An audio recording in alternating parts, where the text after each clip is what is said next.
বাবা বাবা বাবা, আমি আজকে একটু জিতে এসেছি বাবা। শুনছো? ওগো শুনছো? আমার ছেলে আজকে জিতে এসেছে। তা বাবা, কোথা থেকে জিতে আসলি?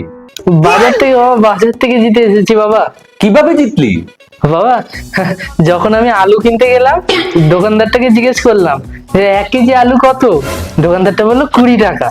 আমি 1 কেজি আলু নিলাম, নিয়ে দোকানদারটা কি করেছে, ভুল করে আমাকে 20 টাকা দিয়েছে। আমি না বোঝার ভান করে 20 টাকা নিয়ে চলে এসেছি। ওগো কই গো, দেখো দেখো, ছেলে আর যোগ্য হয়ে গেছে। আমি আমি তো আর চোখের জল ধরে রাখতে পারছি না। তা বাবা, তাহলে তোমাকে যে আজকে বাজারে যাওয়ার আগে 100 টাকা দিয়েছিলাম, এটা কোথায়? তুমি তো বলেছিলে বাবা ওই 100 টাকাটা আলুওয়ালাকে দিতে, আমি তাই আলুওয়ালাকে দিয়ে এসেছি। শালা বাইচোদ ছেলে, তোকে আজকে গলায় পাড়া দিয়ে মেরে ফেলবো। আরে কি করছো? তাড়াতাড়ি সাবস্ক্রাইব করে দাও আর লাইক শেয়ারও করে দাও, কমেন্ট করবে।